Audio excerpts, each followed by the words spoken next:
Good evening, everybody, and welcome to our overview and scrutiny meeting tonight. This is a meeting of the Council held in public. It's not a public meeting. There's no fire drill planned, so if the fire alarm sounds, please leave by the nearest exit. Officers will advise when it's safe to return to the meeting.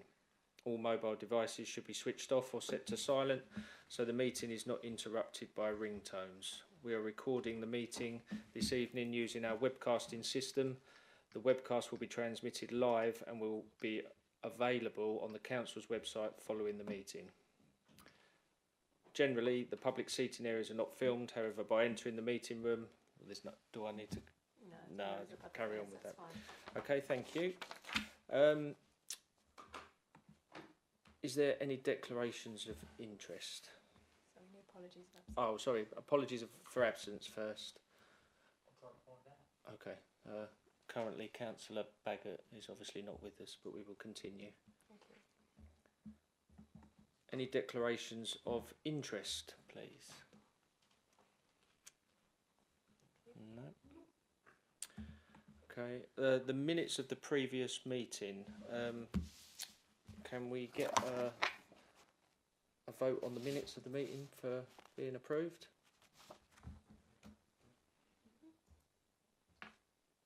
Thank you. Any abstentions? Yeah. Okay. Okay, so we'll move on to the first item, number 4, which is the Integrated Information Management and Data Protection Policy. And we'll pass this over to the officers this evening, Sue and Omalady. Thank you. Hi, good evening, everyone. My name is Omolade Oshunremi, and I'm the Information and Compliance Manager for Basildon Council.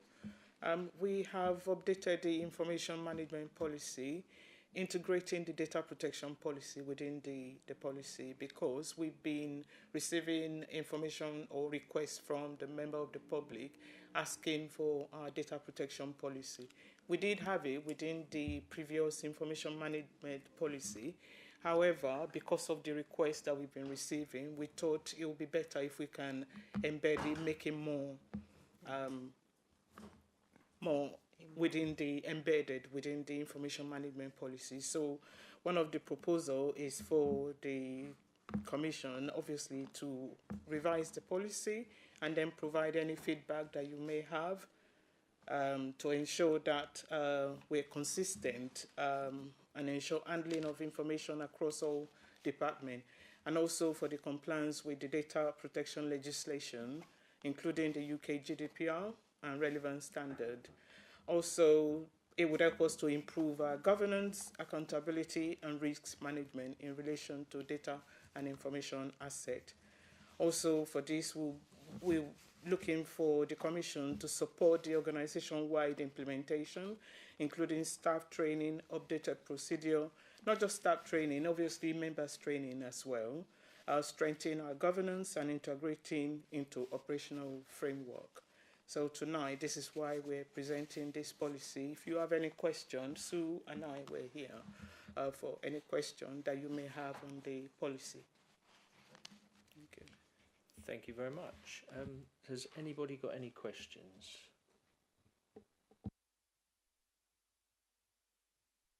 Councillor Ansell, please. Thank you, Chairman.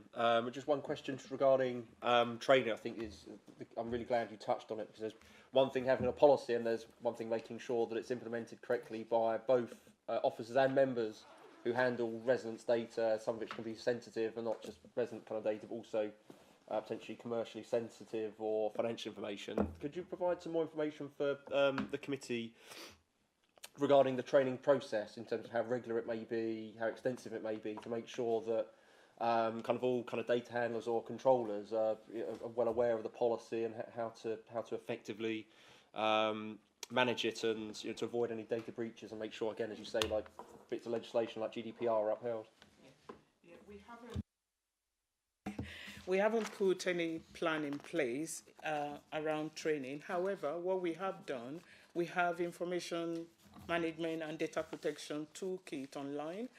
And within this toolkit, we actually have members section that you can go. We provided information there in terms of how you protect data, what information you can ask, what we can give to you.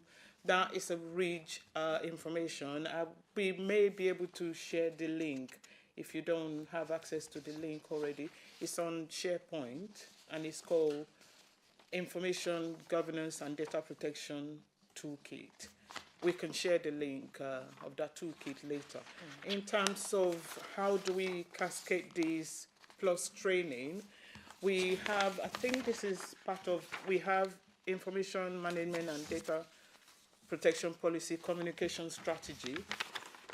Like I said, we haven't put any plan around training. However, how we're going to cascade this policy round to everyone, we have detailed this within the comms plan.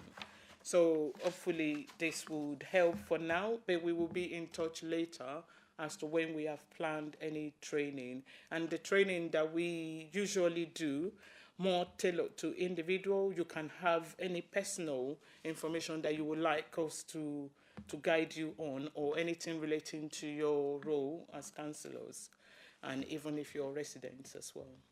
And I don't know whether Sue wants to add is that I currently, I'm the data protection officer. I currently train staff on data breaches, subject access request handling, redaction, and general GDPR. And I have discussed with Jane about member training as well, because it used to be that you used to have to register with the ICO as data controllers, but they've removed that now. So it's more your own responsibility, but we totally understand that you need to be aware of what your responsibilities are, and we are going to be looking at rolling that forward.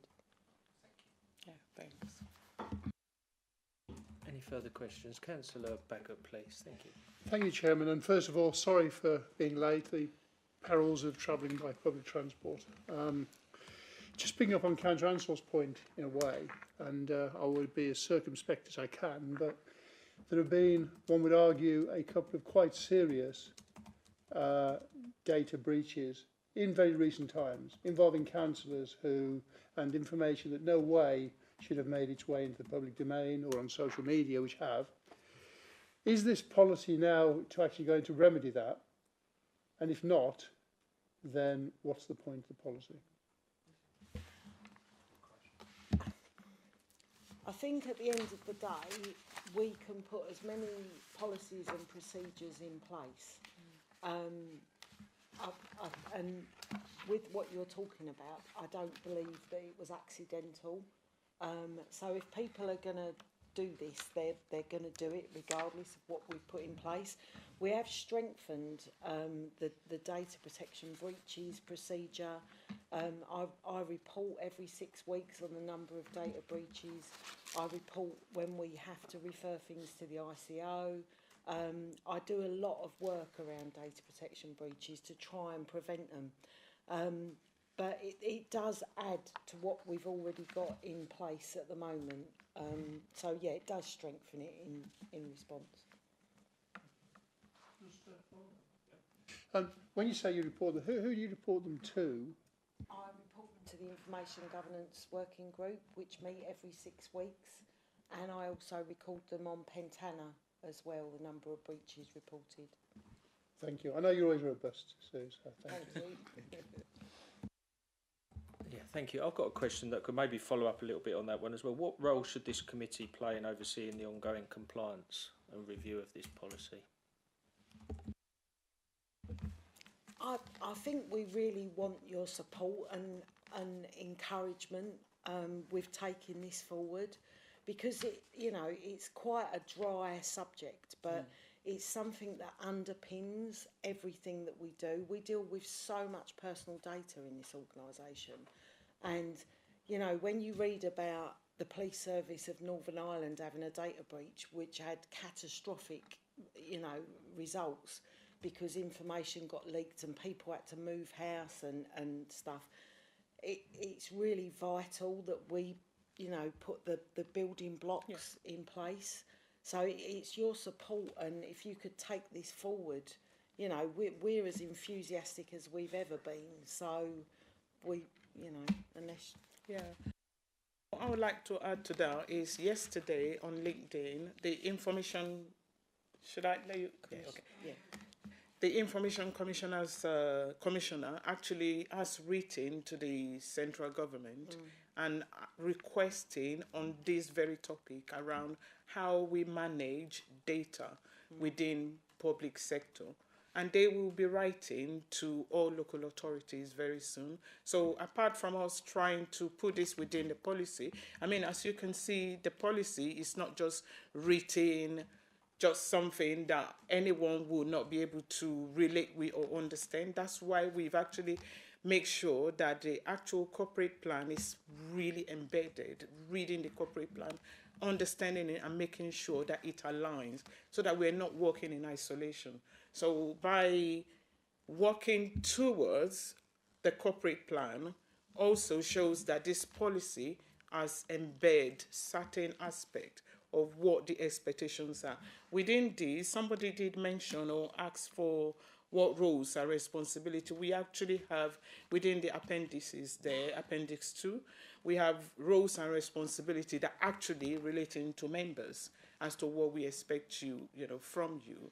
And a part of it is presenting this tonight to ask, you know, for you to really consider what we have in it. If there is anything within this policy that you feel actually it needs to be clear or something that you feel is missing, please do let us know and we will embed this within the policy. Yeah, thank you. Councillor Brockman. Thank you, Chair. Now I'm going to go a step further with this one. Much has been said about recent activities on social media by various people, names to be withheld, about giving out personal information, maybe about someone's council tax, might be about their business rates, might be about anything, it might be their number plate on their car, it could be anything. So we all know it can't happen, it shouldn't happen, and most of us are pretty responsible enough to know that we shouldn't do it. However, given that, what kind of, let's say, punishment can be given out to the people that break that rule? What can be done about them? Because, to be honest with you, I see nothing being done. And that is something that we really ought to do, because it could be your address, my address, you know, being given out, although we do put them on our register, most of us put them on our register, but something, you know, about our children or whatever. So what punishment can be given out at the end of it? I can't answer about a punishment as such, but I do know that a social media policy for members is being drawn up with very strict guidelines. So, you know, that will be the monitoring officer that would take that forward with regards to any punishment.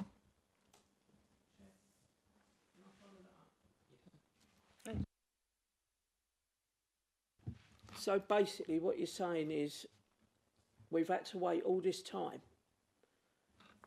and these things to happen until someone's actually thought, let's draw up a policy about it. So it's actually shutting the door after the horse has run through it. You know, it's not your fault. It should be something that was thought of a long time ago. I think it was. Apologies that this happened. No one could envisage or plan that, you know, what could happen. However, what data protection does is actually to preempt the worst case scenario. And then part of it is then help us to put processes and procedure in place. Unfortunately, individuals will break rules and do what they're not meant to do. Now, within that, officers don't have that jurisdiction to, I mean, the word punishment was used, we cannot punish members, but there should be strict rule among members to say if anybody goes outside of this, that what will be the implication? And I think that will be for members to look into how you would like to do that. In regard to waiting for this time, we didn't wait for this time. We've always had the policy there. We've always had the social policy. What we're just doing is strengthening this with today's situation. So that's what we've done. It's always been there. Thank you. Thank you. Councillor Baggott, please. Thank you, Chairman. I'm sort of touching on Councillor Brockman's point now. I mean, I think you've made a really strong case for how important it is to have a strong data protection policy and everything else. And my understanding is that when there are data breaches, from a council point of view, the council can be fined significant amounts of money, and in other organisations it's even possible that it could be a criminal offence and people can go to jail for data breaches. Now, this council has a number of committees and things like that. So, for instance, if somebody is a taxi driver and they do something naughty, they have to go to the licensing committee. The licensing committee review what went on and decide whether they can trade or not. We have, if somebody is dismissed and the person feels that they've been dismissed wrongly, they've got a committee they can go to, appeals and appointments, where they can say, and it's looked at by members to say, was the right decision made here? So surely there should be a member committee when data breaches occur, where members look at those data breaches, help to identify or find out how they occurred and what went on, and if there is somebody that is responsible, then are responsible for actually holding them to account. And it should be beyond standard. It should be a criminal offence, or it should be a fine for that individual who have breached the trust of the council. So why don't we have a subcommittee set up by members to actually help support officers and enforce data breaches? Thank you. I think that is music to our ears to hear that. For you to say that, so happy that you're on board with us. This is what we want. We want engagement. We want people to understand. We want to engage with you as you want to engage with us. I think this is really, it sounds like a landmark that, I'm hearing this, that you really like something to be set up. I don't know, Sue. Should that not be in the policy then? I mean, I think the policy is rich enough. However, if we should include that within the policy, I think, we will make I just think it strengthens your case, it strengthens what you're saying, it shows member buy-in, and, what's not to like, really. I think at the moment, the majority, and when I say majority, I'm probably 99.9% of data breaches are very low-level ones, and it's where someone's misaddressed an email, and either the attachment relates to someone else or it's gone to the wrong recipient. And the way that we manage that at the moment is that it's down to that person's member of staff to take whatever action they think is appropriate. Normally, you have one hit and that's it. If you have two hits, if you do it twice, then that's an improvement note issued and put on your file as well. I also run data breach awareness sessions. So if someone has two hits, they come along on one of my sessions and it kind of gets, forced down their throats for an hour. So as I say, I'm not belittling the amount and the type of breaches that we get, but they are generally very, very low level with staff. We have, as you know, in the past had some catastrophically awful ones that we've been fined by the ICO years and years ago. But we've really learnt from that and moved on and put things in place. So from a staff perspective, I'm kind of almost a little bit confident that we seem to be doing okay at the minute. I mean, I say that now, I could log on tomorrow and it could be well bore free. So, but yeah, I would welcome, any member involvement in that, absolutely. Thank you. Councillor Mordecai. Yeah, thank you, Chair. Just for clarity, because I live and breathe this stuff.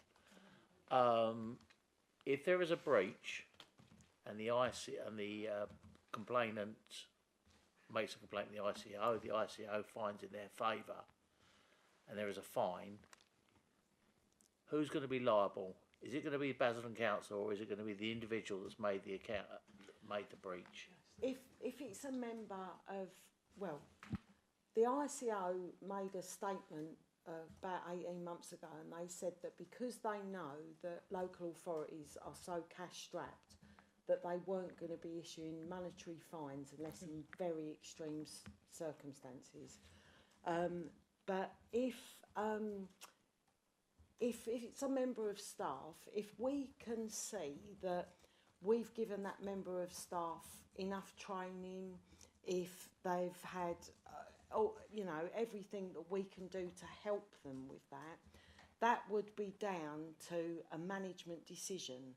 Now, I don't know. My answer is whether the council would pay the fine if we got fined for something that was shown to be a deliberate act, or something that was clearly, you know, negligible. But we are in a position where we do give our staff a lot of training. So, yeah, I don't know, to be honest, who would pay. Yeah. And in terms of what we could do, again, maybe to strengthen the policy again, we may, working with you, we can adjust and actually make this clear. Yeah. Because the policy is ours, it's no one else, it's how we want it to be. So your influence on that, if you really believe that actually whoever commit offence should be the one to take it. If it's within the policy, we've shared the policy with everyone.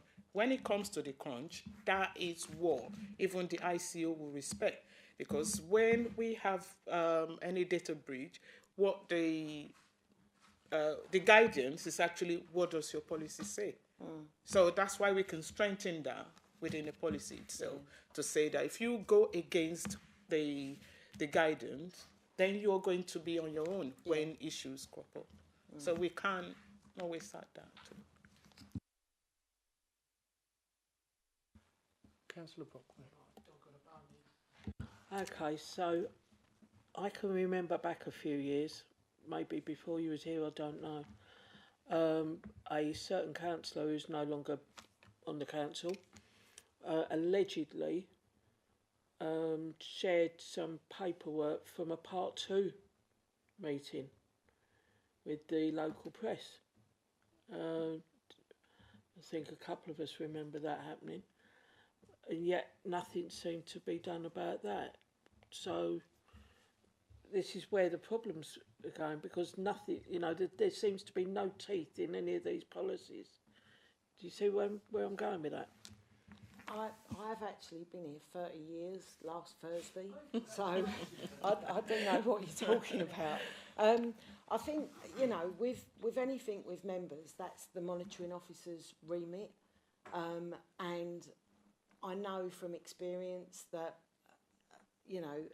action has been tried to have been taken. But yeah, I take on board what you're saying.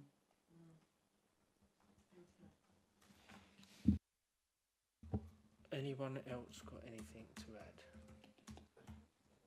Councillor Ansell. Thank you, Chair. Just add again in terms of the policy, and also say who is it aimed at? Who is the audience for this policy? Is it particularly around officers, kind of council staff in terms of adherence, or is it a catch-all that includes staff and members? I'm just trying to pick up on the points that have been raised by other committee members about teeth around kind of member conduct as well. Would you say that some of the points that have been raised, I think they are very valid points actually, and have been very helpful to the discussion. Maybe best picked up in terms of beefing up a code of conduct for council members. I'm trying to get to the nub of, in terms of who's the key audience for the policy. Is it everyone connected with the council, or just kind of staff members? I'm just trying to make sure you're looking at making sure that there are kind of repercussions for or consequences for people that break the rules, just to make sure that in terms of kind of who's it aimed at in a nutshell.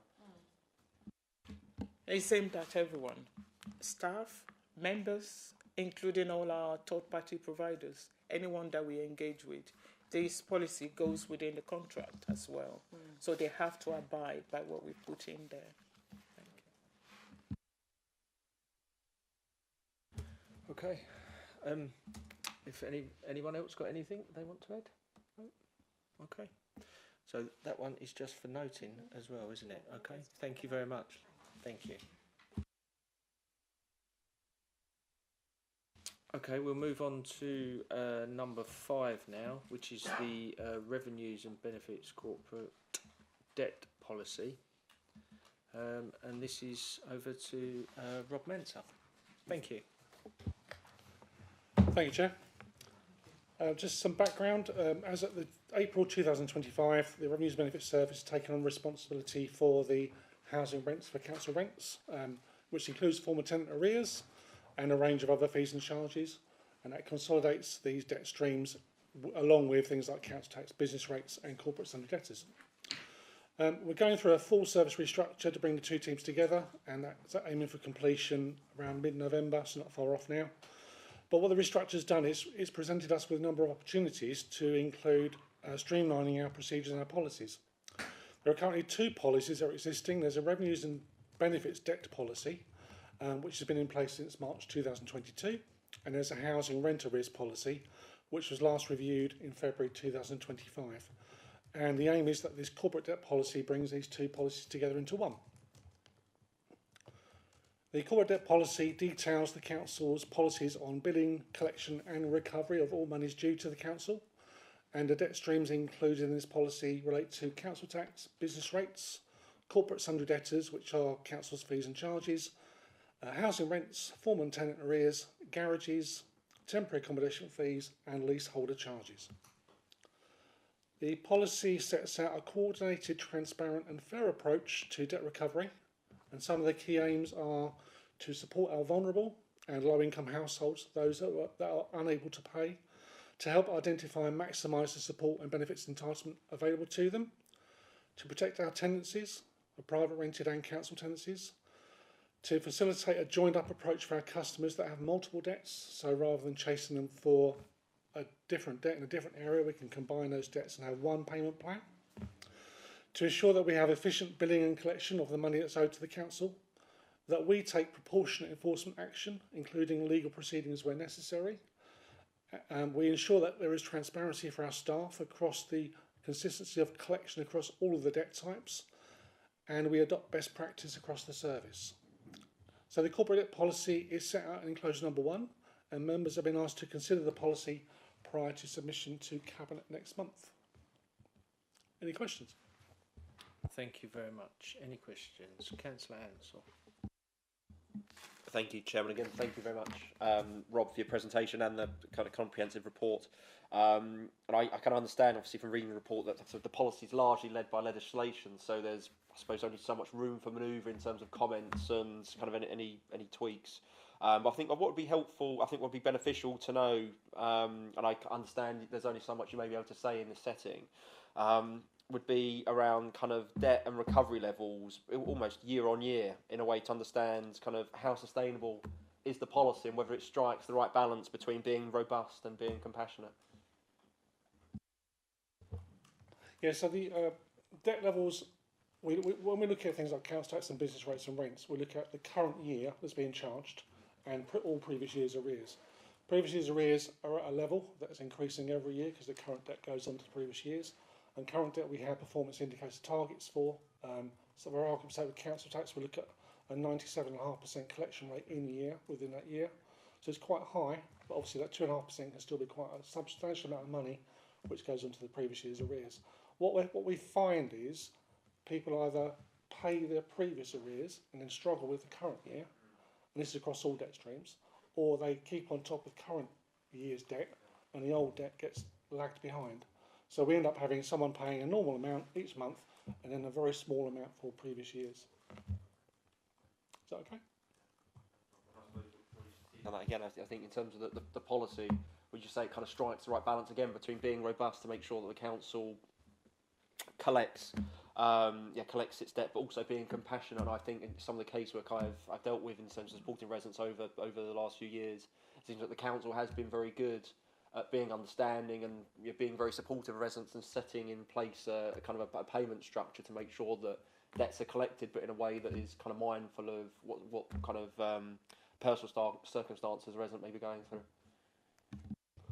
Yeah, I mean, there was a time where it was all about collection, and actually over the last 5-6 years, it's very much changed. It's much more now about if someone can't pay, why can't they pay?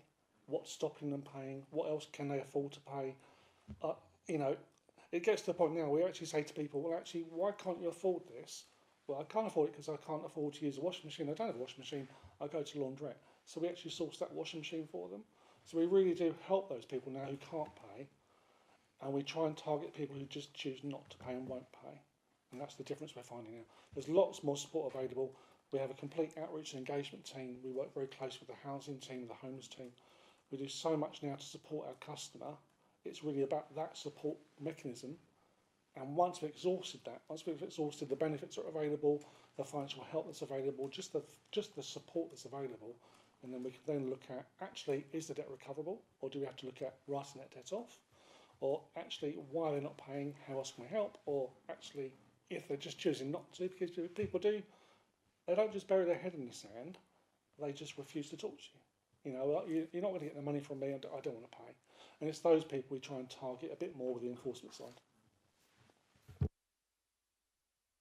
Thank you. Yeah, Councillor Ansell. Thanks for bearing with me, Jeff. So well, actually, in a way, you're looking at it as one supports the other. So it's almost a compassionate and joined-up approach allows for a quicker recovery of debt, and obviously it's much more better for the mindfulness of the resident as well. So actually, I think that's quite an important thing to actually piece out of the policy, that it's not, you can't just be robust or compassionate. Actually, one supports the other. Yeah, absolutely, yeah, that's right. And what we find is, by helping that person compassionately first of all, can actually help really reduce what they owe, and then gives them the ability to then be able to pay when they need to pay. Okay, Councillor Reid. Thank you. Again, with the debt, how long do we let the debt go before the council interacts with, you know, the resident? Because obviously, when it's a small debt, it's much easier to clear it than to leave it till it gets to thousands. Yeah, thank you. Yeah, absolutely. What we do now with our customers, as soon as a debt, we obviously bill the customer, send them an initial bill for whichever the debt stream is, and then we'll do a soft reminder. So we'll do a text message very quickly within a week or two and say, you haven't paid, is there a problem, can we help you? We'll send a reminder, we send final reminders, summonses. We do a lot more interaction, we do a lot more telephoning, cold calling, emailing and contact to try and nip it in the bud as early as possible, because like you say, the higher the debt gets, the harder it is for the customer to pay. So we do a lot more, I would say, hand-holding now with our residents to try and support them and walk them through that process.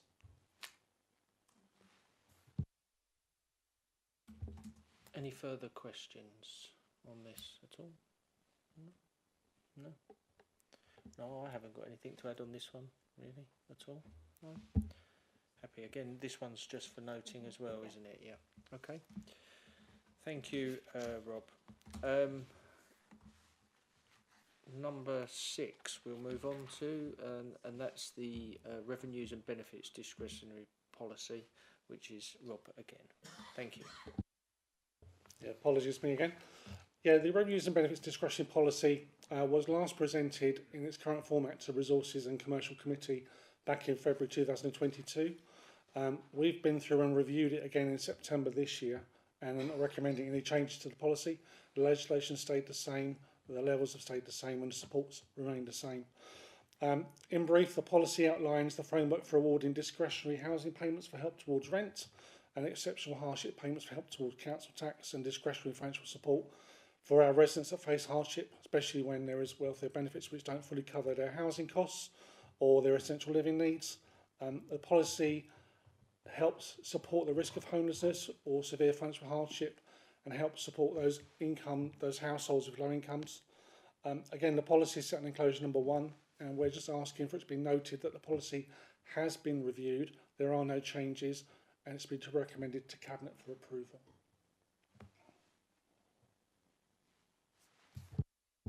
Thank you. Anyone got anything on this one? No? Councillor Murphy. Obviously, the workings, the nuts and bolts of this policy are probably quite complicated and have to be looked at each individual case in depth. And I can understand that people can fall in hard times for many reasons. But can we be assured that in today's society there is payments made by the government, there's other payments floating around. So there must have been a reason, one presumes, that these payments are sufficient, or should be sufficient, for people to conduct their lives even at the most basic level. So to get further behind or in debt, there must have been a cause factor. Maybe, you know, the government's system broke down, or, you know, papers go missing, people don't receive payments, etc., etc. Is there a recovery method to say that, for example, if the government owes this person several £100 because paperwork went missing, we help them out? A recovery process to get that money. Also, if there isn't for any reason, that we write that money off, but when they start receiving money or get themselves together, they continue under a normal, and we write that money off. I know it's difficult because obviously each individual case is, you know, personal, but it's a general principle. So just to give you some background, we receive, from the Department of Work and Pensions, we receive about £485,000 in discretionary housing payments, which is to help top up people's difference between what the housing benefit pays for the rent and what the rent's being charged, because rent's being charged are much higher than what the housing benefit is now for local housing allowance rates. So there's a difference between the rent being charged and the rent we're paying with housing benefit. We get a support from DWP. We go through a full process with the customer. What can they afford? We do an income expenditure form. What can they afford? Can they stop paying for their Sky or not pay for something or other? Or we help them. So that's the rent side of it. With council tax, we also get funding through a sharing agreement with Essex County Council, because they get a lot of the funding from our council tax that we collect. So if someone is struggling paying their council tax for whatever reason, we can help them with an amount of money which is funded by us in Essex County to reduce their council tax bill. There is also legislation which allows us to disregard someone's council tax to reduce the amount being charged, depending on different circumstances. Again, it's each on its own merits. It's every case we look at individually. And with this, we try and maximise that help wherever we can, because if someone can't pay, they really can't pay, they prove that to us with their applications, and we will help them. We don't ask for that money back from them. Once it's given, its support is given, and then if they will need it again the year after, they have to do a lot more to show what they've tried to change in their life, so they don't need help again. So it's not just also a guarantee, yes, you can have it again next year. Does that answer your question?